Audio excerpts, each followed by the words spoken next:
So Jamal Myers here at Gallagher's Gym with Callum Smith. Seems like this time every year you're all over the boxing world headlines. Like it's crazy. I know you're past the point of reading the headlines until something actually materialises from it. But what has this roller coaster past few months been like for you? Yeah, like you said, obviously, if I hadn't been here before at the start of the year for the May date, and I was so close to getting it then, and to do the weeks and weeks of negotiations with social media and then to not get it. Now when I see it all, I just think I've been here before. It's hard to get as excited about it. Obviously, there is excitement there. There's a chance I could land the fight. It's a great fight. A fight I believe I'll win. Yeah. But I've been here before and left with nothing. So I'm just, until the fight's done and signed and I've had an official offer, then I'm just going to stick to doing what I'm doing. I'm in the gym with Joe, trying to improve and become a better fighter regardless for whoever's in the opposite corner next time we fight. So the reports that have been making the rounds right now is that they've made an offer of $5 million. Yeah. Is that the case? Is that true? No, I haven't received an offer of $5 million. No, obviously at the start he said would I fight him, and they made an offer of less than, I think it was 4, and then I haven't actually had an official offer of 5. I'm still sitting waiting. If an offer of 5 does come in, then I've got a decision to make, but I can't accept an offer that hasn't been sent. So it's obviously, I'll speak to Eddie, he is speaking to them, and his own golden boy Canelo himself, they've got stuff to do with their side, but I'm open to the fight. I believe I'm the best in the world at 168 and I can beat anyone on the planet, and that includes Canelo Alvarez if he decides to campaign at 168. So I'm in a good place, I'm in a good position, I'm in the gym improving, and if the phone call comes and the offer's made, then I'm sure we can come to an agreement and we can get the fight on. There's like we mentioned before, you're not a stranger to this circumstance now with these negotiations getting dragged out with Canelo's team Golden Boy. Do you think that is mind games specifically with you and Billy Joe, because he knows that they are the most dangerous fights in the division?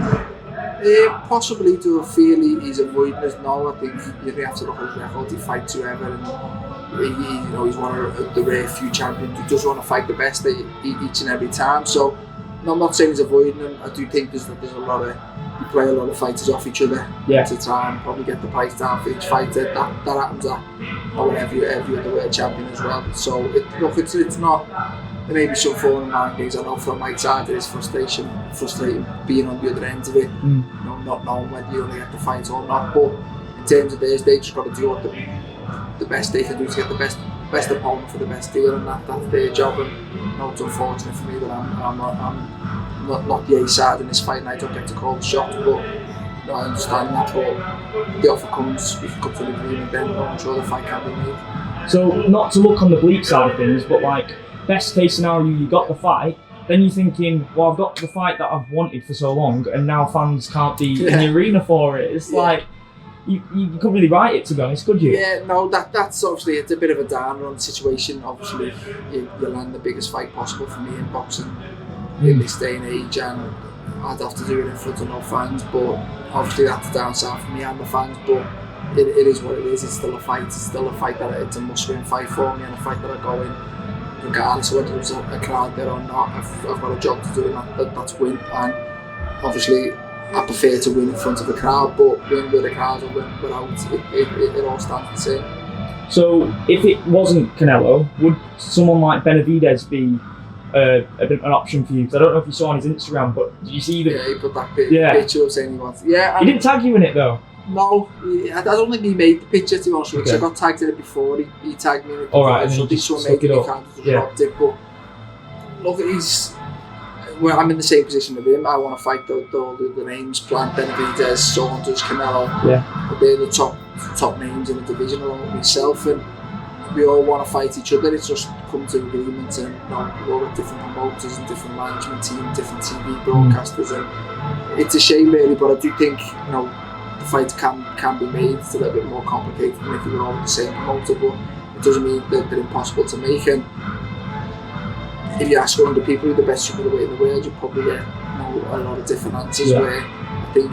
we'd like to fight each other, and I hope that we ask 100 people, 90% of them are going to say they're the same person. And and all for unification fights, I'm sure all of them are. So 2021, 2022, I'm sure we can see them happen. So obviously the main area we're looking at Gallagher's gym right now is Tasha Jonas. She's preparing for a massive fight against Terry Harper. Fight camp, very strange situation, as we alluded to. Probably your next fight as well. It's not going to be in front of the crowd, but like this is in Builders in Eddie Hearn's back garden, which is a really strange experience. So how's she looking ahead of that fight, and what do you make of the matchup? She's looking very good, to be honest. She's just done a tough 10-round spar with 2 different opponents, and she's been working on certain things throughout camp, and she's getting them off in sparring, and that's the most important thing. You can tell a fighter to do certain things, and if they're not doing it in camp, you can't really expect them to do it in a fight. But she's improving all the time, and she's bang up for it. It's a big opportunity for her. She's the underdog, and I think she's enjoyed being the underdog for once in her life. She was always the Olympian, the star, and there was a lot of pressure on her to turn pro. Whereas now it's kind of switched, and not many people expect her to win this fight, but ability-wise, she's more than capable of doing it, and she's seen there today she can do 10 rounds at a good pace with 2 different opponents. And listen, I know it's different on the night, but she's ticking every box in camp, and she's, as I say, she's bang up for it. Probably the most stacked cards out of all 4 of those is the 4th one, White versus Povetkin, and then Taylor versus Persone too. What do you make of those fights? Yeah, they're good fights. Obviously, I think you've always got to take your hat off to Dillian White. He's in a man-to position, and I've been in there myself, and a lot of fighters don't really want to take too much risk because they always think, my next fight's for a world title fight, why do you want to risk losing? And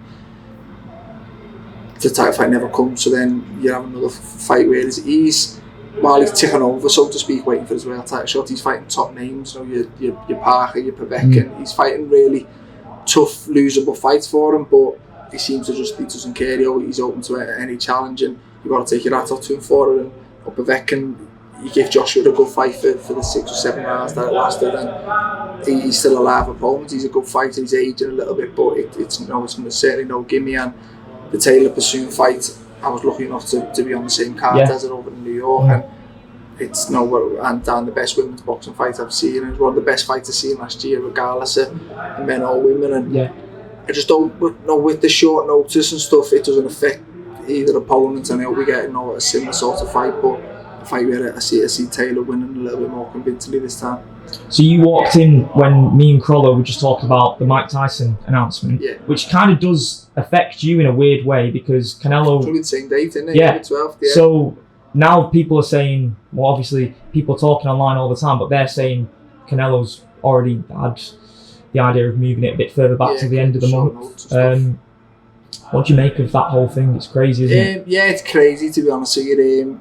We speak about it obviously in the gym before, and I'm not surprised with Roy Jones Jr. He fought up until quite recently, and in my opinion, he should have retired a long time ago. So the fact that he's choosing to fight again doesn't surprise me. Tyson does. Tyson's been retired a long time, and every interview seems to do, he seems to be kind of not fell out of love with boxing, but it seems to be done with his boxing career, and any idea of fighting again was not so far away. But the fact that he's decided to, obviously he's got in shape, but I don't know, I'm more surprised at Tyson doing it, to be honest with you.